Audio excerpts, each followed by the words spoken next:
Well, thank you all so much for coming tonight. We are so thrilled to have Story Crossroads again this year. This is our 4th evening of stories. And we have some wonderful... Sorry. Thank you all for coming tonight. And we are excited to have our 4th annual evening of stories with Story Crossroads. Some wonderful tellers lined up. And to start us off, we have Katelyn Tehero. Katelyn's a fun-loving 10-year-old from Lehi, Utah. She's the second of 4 children and enjoys spending time with her family. This is her first year participating in her school storytelling competition, and she loved the experience. Katelyn enjoys singing, acting, and tumbling, and in her free time, she likes listening to audiobooks and playing with friends. Let's give a warm welcome to Katelyn. I will be retelling a story by David Novak called The Snake's Disguise. A long time ago, dogs were the first pets allowed in people's homes. Allowed to sit by the fire, eat scraps from the table, and play with the children. But other animals were watching. Other animals wanted some of that friendship. So those animals went to the people, hoping the people would see them and love them. But you know what people did when they saw all those snakes? Oh, hit them with the bird! Smash them! Kill them! Yuck! Well, they beat the snakes and sent the snakes away. And the snake said, "Wah! People don't like us." Why? Well, maybe we're not fashionable enough for people. So they got a bunch of different colored paints. Some painted themselves bright yellow, while others painted themselves dark purple. Some even gave themselves musical rattles to shake. While some gave broad hooves to about their heads. And when they were done disguising themselves in these fashionable ways, they came again to the people, hoping people would see them and love them. But you know what people did when they saw all those snakes? Oh, hit them with the rope! First them, kill them! Yuck! Well, again, they beat the snakes and sent the snakes away. And the snake said, "Wah! People don't like us." Why? Well, at this point, some snakes said, "That's it. If people won't accept us as we are, we no longer want their friendship." So those snakes are still the same way they are to this day. But other snakes said, No. It might just be that if you want someone's friendship, you must truly make an effort to understand them. So those snakes went back to the people, not to impress them, not to startle them, but to truly find out why people didn't like snakes. And they heard people saying things like, "I don't like that scary, slimy skin. It makes my skin crawl. I just think about it." And the problem with the snakes is just a long tail, and all it ever does is wiggle around. I mean, other animals got legs or wings. Snakes eat those things too. Or, the problem with the snakes is quite simply this. Snakes have not got any ears. You're walking upon a path, you come across a snake. Snake is startled and it bites you. Do not hear you coming. The snake's need you. No, that's not the problem with snake. Problem with snake, it's got a bitey tongue and it's always sticking it out. You're going, blah, blah, blah, blah. And my mommy says, you're not supposed to get your tongue, because it's rude. Suddenly, the snakes knew why people didn't like them. And it can be hard to hear what someone truly thinks about you. But they listened, and they learned. They remember people didn't like the scaly, slimy skin, so they covered it with nice, warm fur. People didn't like the fact they were just all tail, so they gave themselves 4 sturdy legs. There they were, furry tails on legs. People didn't like the fact they had no ears, so they gave themselves 2 pointy, dainty ears to wear about either side of their flat, snaky head. People didn't like the forked tongue, so they fused the tongue into a fat, lovable tongue. And when they were done disguising themselves in these many ways, they came again to the people, hoping the people would see them and love them. But you know what people did when they saw all those? Look, it's a pretty little kitty cat. And to this day, cats are one of the most loved pets among the people, right alongside dogs. And to this day, few people stop to notice that cats, just like snakes, like to stretch out in the warm sun, to drink milk, to catch mice, They're both constantly sticking out their tongues. Also, they both seem to make a sound when they're mad. But if you gently take the cat, pin back its ears, and stretch back its fur, you can still see the flat, snaky head and the glowing serpent eyes of a snake in disguise. The end.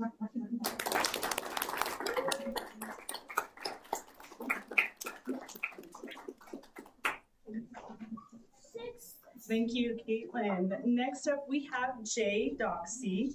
Jay is proud to be the middle child of a family of 7 because he knows his position is the crucial crux, keeping the siblings in balance. Jay plays the piano and is working on his blue belt in karate.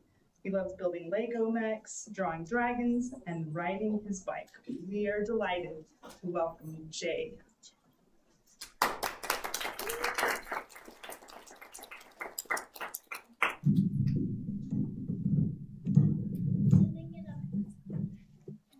Hello, my name is Jay Doxey, and I'll be telling the story of Tyrannosaurus Rex versus Emmett, the very first chicken.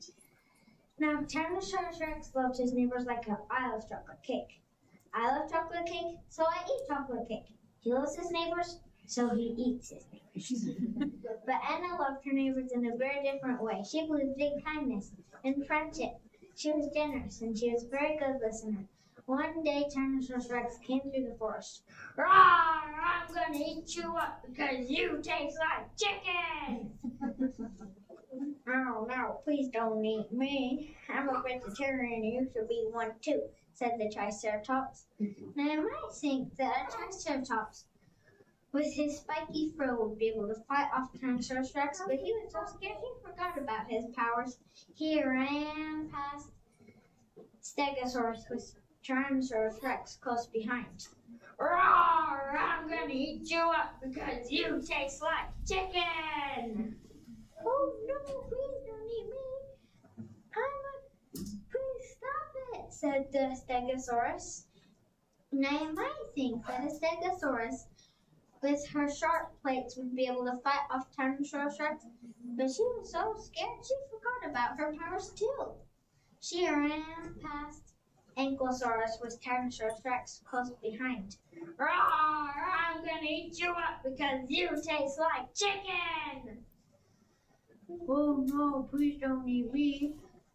Leave me alone, said the Ankylosaurus. Now you might think that an Ankylosaurus with his bony armor would be able to fight off Tyrannosaurus Rex, but he was so scared he forgot about his powers too.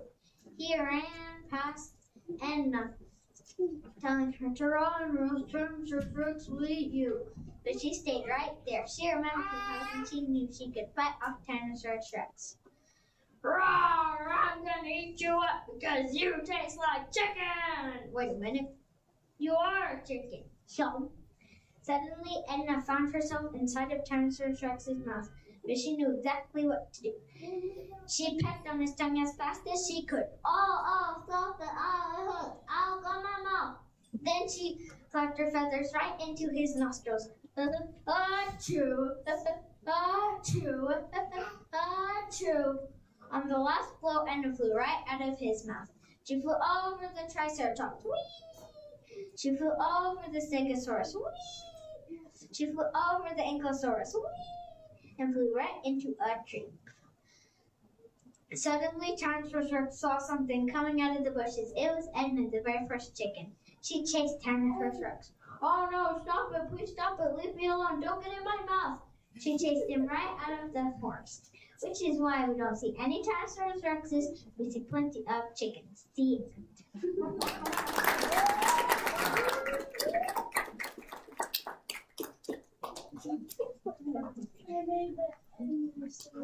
Thank you, Jay. Our next teller is Benson Hart. Benson is a quick-witted 12-year-old from Orem, Utah. He's the youngest of 3 siblings.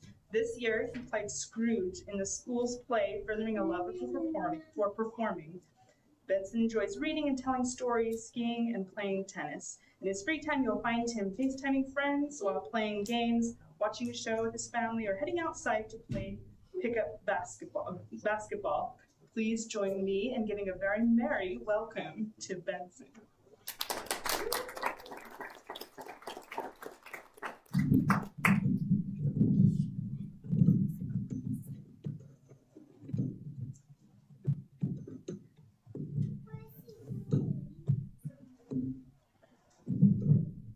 COVID-19, what many of us remember as the quote-unquote life freeze.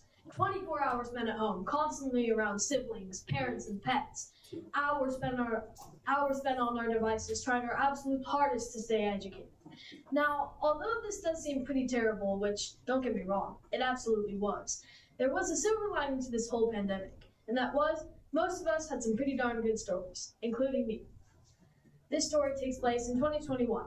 A year after the worst part of the pandemic, everyone was back at school and wearing masks. Masks that you'd have to remember to bring yourself, or you couldn't be at school. So I'm almost done with my 5-ish minute walk to school. I'm at the crosswalk, and I realize something. I don't have a mask. Oh no, what am I going to do? Was my initial reaction, but after thinking over the situation, I'd come to the conclusion that I was in fact in big trouble. I told my teacher about the situation, and she suggested going down to the office to see if they had a spare one. So I did as she said.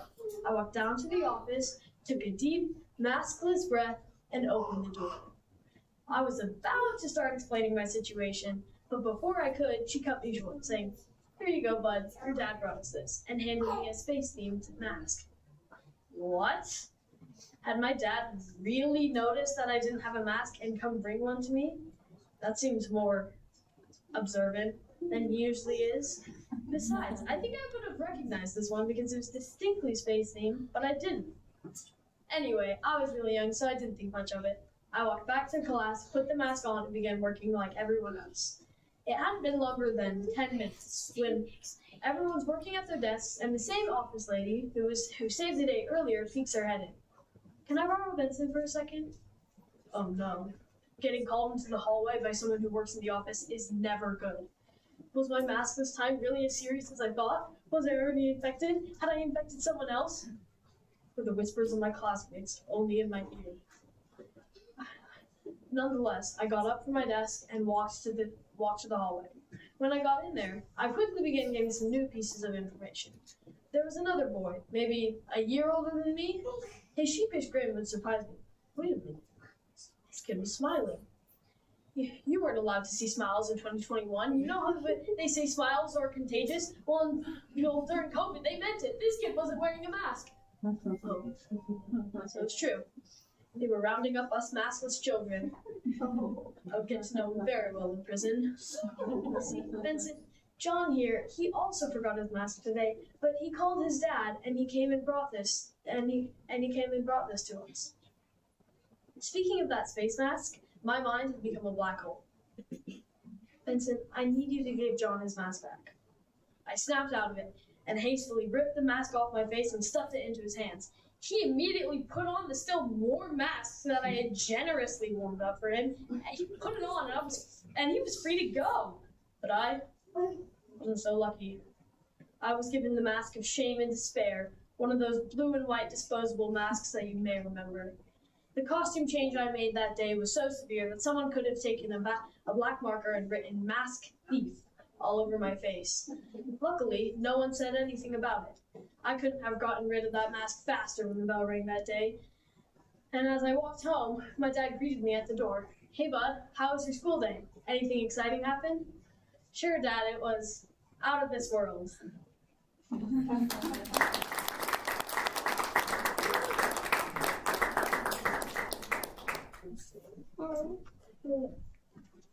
Thank you, Benson. So wrapping up the evening, we have Paige Funk. Paige has performed in a variety of venues, including the Utah Renaissance Fair, the Weber State Storytelling Festival, and house concerts with Story Crossroads, and the group Story Fusion, together with fellow storyteller Stephanie Ray. I sure hope I said Stephanie's last name right. Ross, sorry. She created and performs in the Halloween Storytelling Concert Series, Eerie Encounters, and the Christmas series, Merry and Bright. Sit back and relax enjoy the crisp, classic, character-driven storytelling, please join me in welcoming Paige.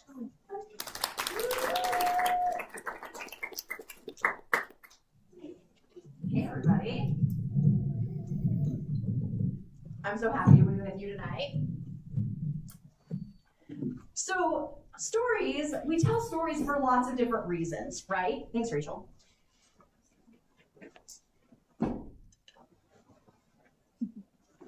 Water bottle stool. Okay. We tell stories for lots of different reasons, right? And some of my favorite stories are the stories where the character decides their own destiny. And those are the kinds of stories I have for you tonight. So, my first story comes from Brazil. The boy was wandering along when all of a sudden, well, there was a wall in his face.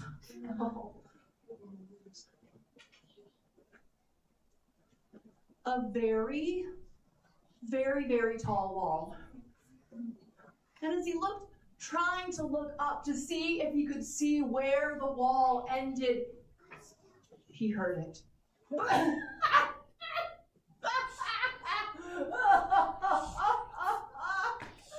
There was a giant on top of that wall. You've run into walls with giants on top of them, right? Of course. No? No, just him? Well, he was standing there in front of this wall with a giant on top who could not stop laughing. Because this is what he saw. He saw two wildcats doing the samba. He saw an armadillo break dancing. He saw a deer.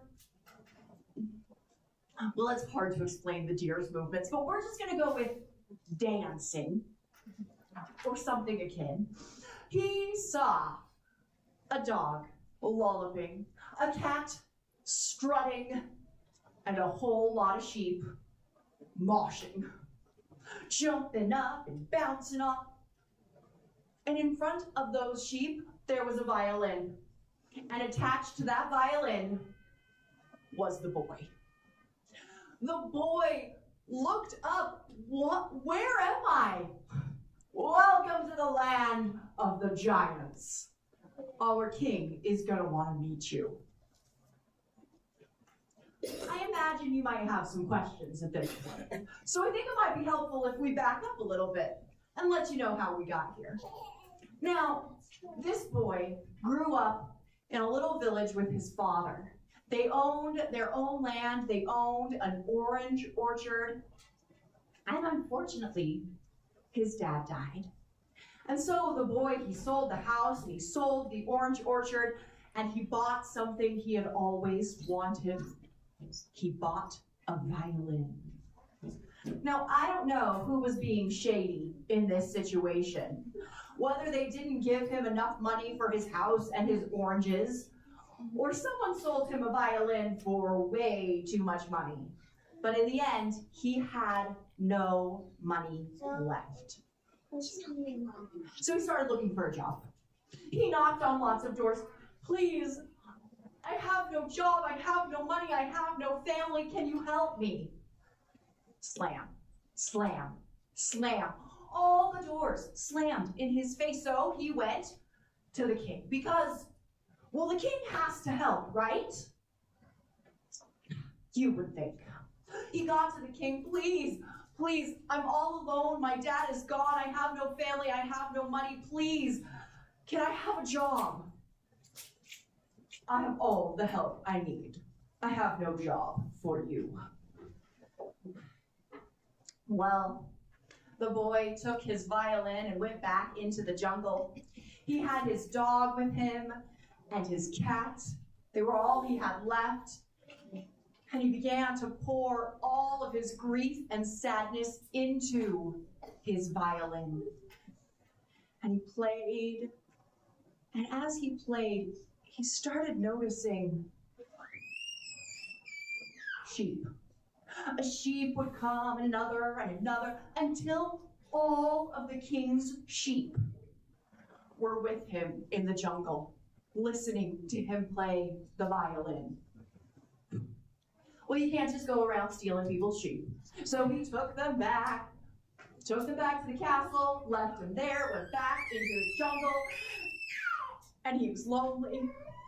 So he played the violin, and they came back. Sheep, sheep, I love your company. You're not mine. You have to go back to the palace. So he took them back to the king. He went back into the forest, and he played all of his sadness into the violin. And the sheep came back.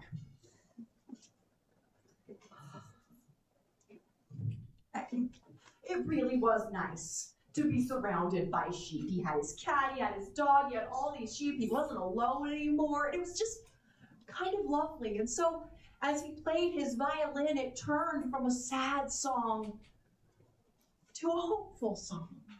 And from a hopeful song to a happy song. And that's what happened.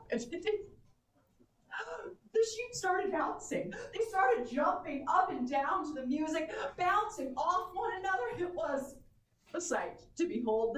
The cat began to strut. The dog began to lollop. What was he going to do? How was he going to get rid of the sheep now? But he knew that at some point, the palace sheep keepers were going to come and look for their sheep. And they did. They started coming, and he went, okay, great. We will stay right here.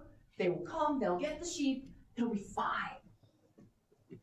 But every time those sheep keepers got close to him and the sheep, the jungle picked them up and moved them to a different place. The jungle kept moving them around and sending all of those shepherds on a wild sheep chase. Until they couldn't hear the music anymore. What are we gonna do? What are we gonna do? What are we gonna do? I know. If each of us buys one sheep, we can replace all the king's sheep and he never needs to know. Yeah. That. We're gonna do that. And that's what they did. And so the boy continued on his way through the jungle, playing his merry tune with his sheep and his cat and his dog, trying to figure out where to go next. He couldn't go home. He didn't even really have a home anymore. So he just thought, well, I'll just keep going. So he plays his violin and his sheep and his cat and his dog, and all of a sudden overcame a tamer. It's a type of deer that you find in Brazil. And the tamer began to dance. Now, picture a very young deer for me. They have more legs than they know what to do with. They're long, they're spindly, and this was our deer. Just doing the very best he could, dancing to the music, having a great time, legs going in every direction. So they kept going. And they picked up an armadillo. And the armadillo, I don't know how an armadillo dances either, but I think mostly this one just like spinning on his shell. Just hanging out on his back, spinning around, jumping up and down, twists and spins, flips, having the time of his life. And then came the wildcats, doing the samba, nice and slow, having a great time. Now, those wildcats, they made the deer and the sheep very nervous. But they were so interested in the music and the dancing that those predators didn't even notice that there was prey not 10 feet in front of them. And so they continued. They continued that way until they made it to the wall. And when that giant climbed down from the wall and opened up the gate, welcome to the land of the giants. Follow me. They followed. And he played his violin and they danced their way through the streets and I've never seen an armadillo do that before. Wow, those wildcats can really dance. Oh, that cat, She knows she's really a snake. And the giants lined up and laughed at them as they went through that land of the giants until they made it to the palace. The boy didn't know what they were doing. He had no idea why he was there. And he walked into, well, the biggest room he had ever seen. It was big and it was grand. And there was the king of the giants. Your Majesty. Why, my guard, have you brought this boy to me? Oh, just watch. Boy, you play that violin. So he brought that violin up to his chin and began to play. And the wild cats began to samba, and the armadillo to break dance. The deer moved and grooved in the only way he knew how. The dog lulled, the cat strutted, and the sheep moshed. Oh, this is exactly what I've been looking for. Young man, my daughter is sad. She has been crying for so long. I have told everyone in the land of the giants that if they can make her laugh, they can have half of my kingdom. But if you can't make her laugh, if this can't make her laugh, I don't believe anything can. I give you the same promise. Will you try? I make no guarantees, but I'm happy to try. And so, that king led the boy and his menagerie into the princess's sitting room.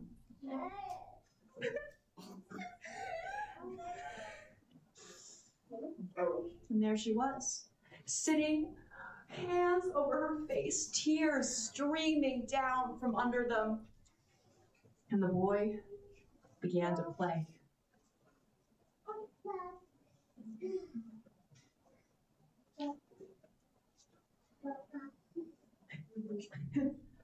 They were no longer in a line. They were taking up the whole room. Every animal dancing in his or her preferred style.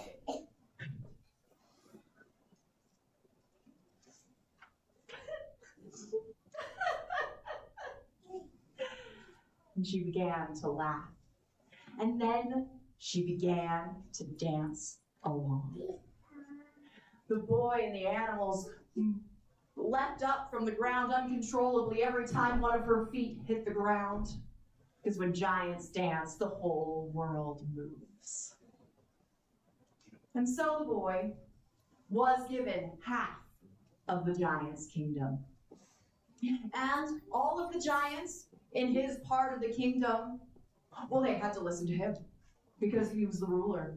And that was a little hard sometimes because, well, he was very small and they were not. But whenever there was a disagreement, whenever something was going wrong, he would pull out that violin and he would play. And everyone would remember why he was there. And things would settle. And over time, his animals, they began to take on the same stature as the giants around them. He and his violin, they stayed small. But there, in the land of the giants, they all lived happily ever after.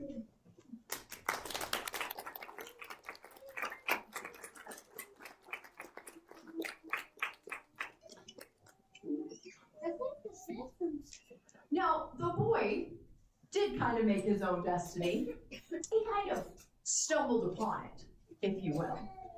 In our next story, the main character, she really finds her own destiny. She really makes it happen. And this is a story that comes from Denmark.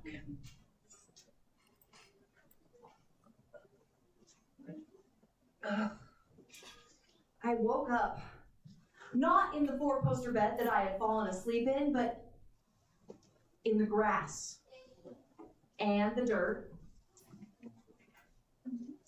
And the palace that I had fallen asleep in was gone.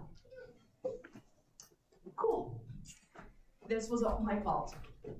I got up, I didn't have much. I gathered what I had and I began to walk. It was all my fault. I had to fix it.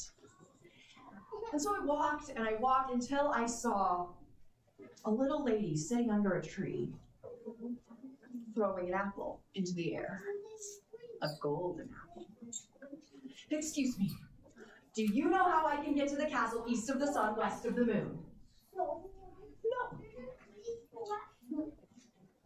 But, why is it you be wanting to go there? I sat down in front of her and the whole story just spilled out. I am the youngest of many, many, many, many, many, many daughters. And one day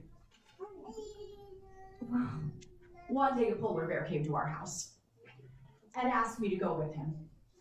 Now, our family was very, very poor. We almost never had enough food to eat, and I've never seen a new dress in my whole life. And so when the polar bear came and offered my family money if I would go with him, well, I hope your parents would make a different choice. But fairy tale parents, well, they almost never make the right choice. So I went with the polar bear. I climbed onto his back and we began running. He ran as fast as he possibly could until we reached a castle. Welcome, welcome to my castle. Everything you see is yours. I have only one rule. You cannot see me at night. Strange rule, but great. What else was I gonna do? So I come into the castle, I inspected the kitchens, so much food. And then I inspected my closet, so many brand new dresses. This was gonna be awesome! And it was. It really was lovely. It also got lonely. Really lonely. He wasn't around much during the day, even in his polar bear form, and I wasn't supposed to talk to him or see him at night.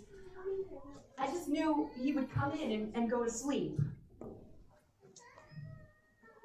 But that was fine. It was fine. It was wonderful. I was safe. I was in a lovely place. But maybe, just maybe I could go visit my family. And so I asked, Polar Bear, do you think that I could go see my family? I don't know, it might not be a good idea. But Polar Bear, I am so lonely, please, can I go see my family? Have you ever pestered someone long enough that they said yes just to get you to stop talking? She's honest. I have. Right? My kids have too, I'll tell you. Right? I pestered him so long that he agreed. This polar bear agreed. He said the only thing that I had to worry about was that I was not allowed to be alone with my mother. Okay, sure. He had a lot of weird rules, but we tried. I went, and my mother kept trying to have a conversation with me, just the two of us. And I would make excuses. Oh, I'm talking to my sisters right now. Oh, no, Dad needs my help in the back. No. But there are things that you cannot control. And one day I went out and I used the privy, and when I came back in, my mother stopped me. Daughter, I am concerned about you. I am concerned that this polar bear is not what he says he is. I believe him to be a troll. And not just any troll. The oldest of the old trolls with 3 monstrous heads. I think you're silly, Mom. He's not a troll. Everything's fine. And we went back to the castle, and I tried not to think about it. But when you try not to think about something, it's kind of the only thing that you can think about. And when you have nobody else to talk to, your brain just starts to spin and spin and spin. And so I'm sitting there thinking about how he could be a troll, but he's not a troll. That's silly, but What if he is a troll? And that's still ridiculous, but what if? What if he is a troll? And I decided I'd better find out. So one night, I snuck a candle into the bed with me, and I pretended to go to sleep. And I heard him come in, and I heard him lay down. And when I could tell that he was asleep, because his breath was smooth and even, I pulled that candle out, and I went over, and I lit it and looked down at his face. Oh. He was not a troll. So this is good news. We like it when things aren't trolls, right? He was a man. And I knew that I had severely messed up. It was fine. I'll just blow out the candle and everything will be okay. But just as I went to blow it out, drip, drip, drip, 3 drops of tallow fell onto his shirt. No! You don't understand. I was cursed by the long-nosed troll. Cursed to be a polar bear by day and a man by night, until I could find someone who would trust me to live here for a year without asking questions. And now that it has failed, I will go to the castle east of the sun, west of the moon, where I will be forced to marry the long-nosed troll. And that's why I'm here, talking to you. I need to know how to get to the castle east of the sun, west of the moon. Well, my dear, I do not know where it is, but my sister lives down the road. You can ask her. Okay, great. Oh, and take this golden apple. It might come in handy. So I took the apple, I added it to my bag, and began walking down the road until I found an old lady sitting under a tree using a golden carding comb. Excuse me, do you know how to get to the castle east of the sun, west of the moon? I do not, but you can ask my sister. She lives down the road a ways. Okay. Oh, and take this golden carding comb, just in case. So I added that to my bag, and I kept going down the road until I found an old lady sitting under a tree using a golden spinning wheel. Spinning, spinning, spinning, and spinning. Excuse me, do you know how to get to the castle east of the sun, west of the moon? No, honey, no. But you can check with my friend the east wind. Take this golden spinning wheel. It might come in handy. Somehow I got the golden spinning wheel into my bag and put it on my back. It was uncomfortable, to say the least. And the old woman, she showed me where to find the east wind. Well, friends, the east wind did not know how to get to the castle east of the sun, west of the moon, and neither did the west wind. And the south wind didn't know either, but the north wind. The north wind had been there one other time. One other time. But he knew he was going to need all the wind that he could get.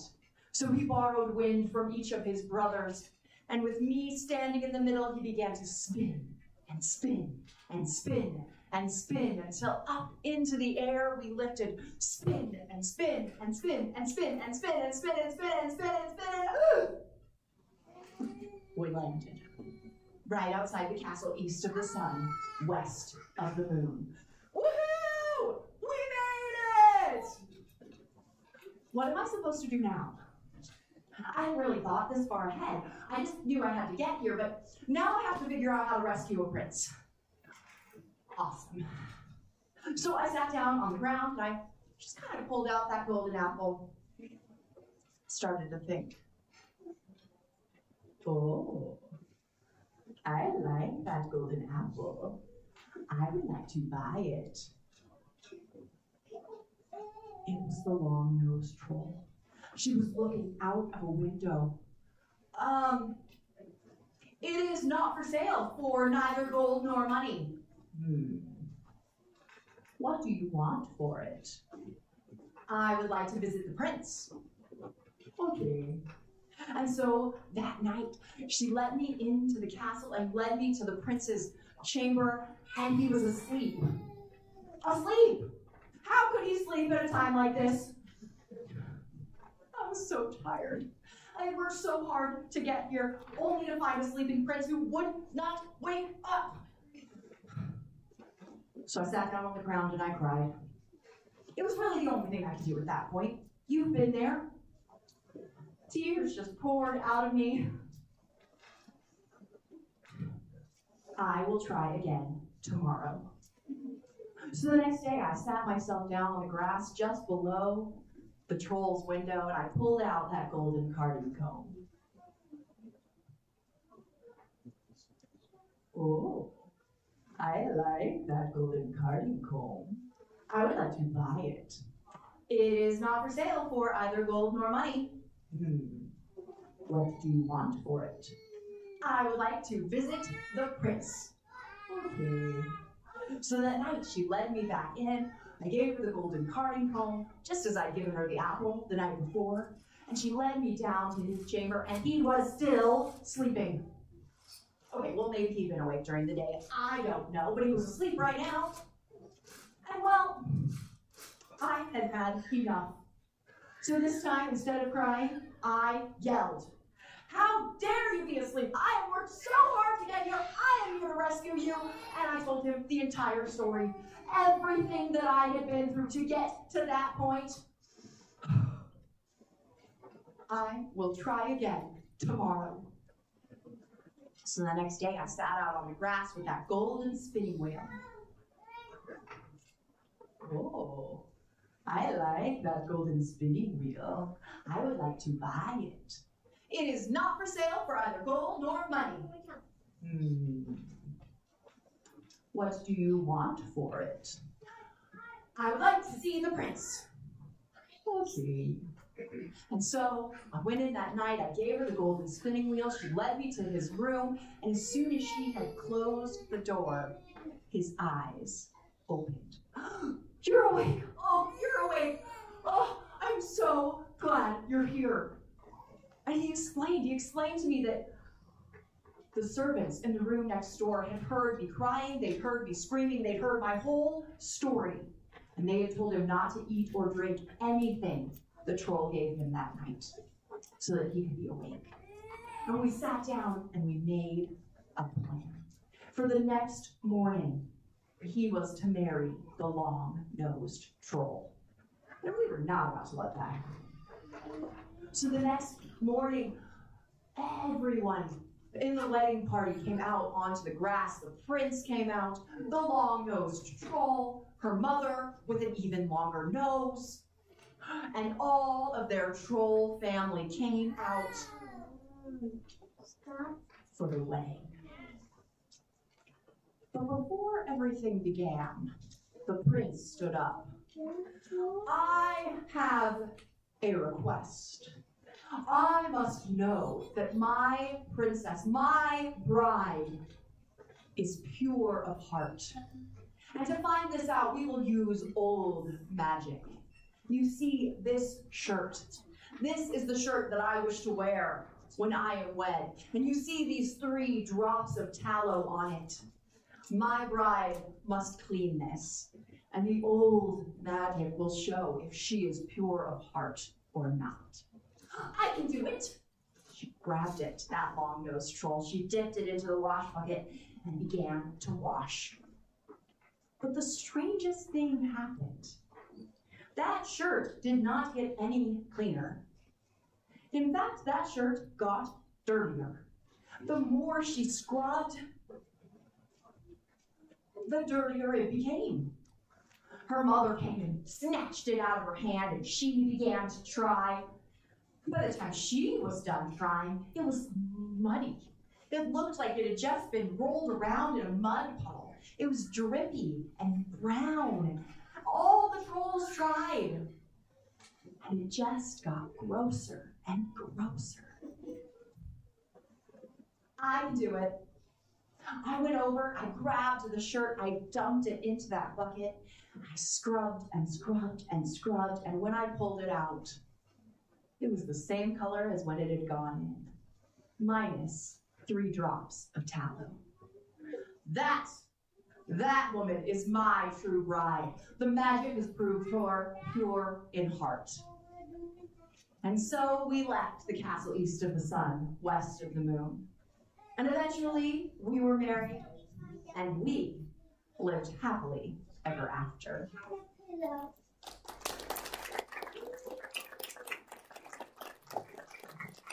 So, I encourage you all to find ways to make your own destiny, just like the characters in our stories today. Thank you so much for being here. It was so fun to tell stories with you. Good night, you guys.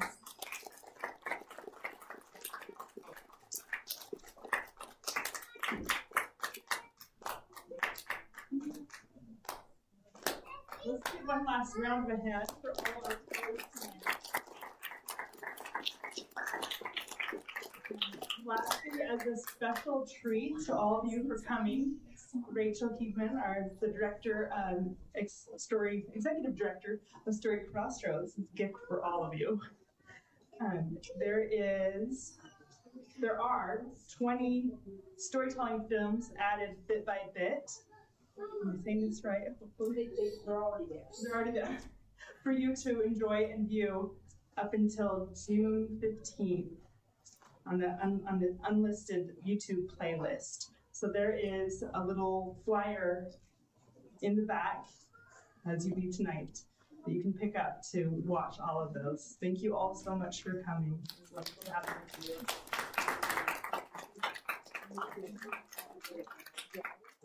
That's such a fun story. Where did you find that story?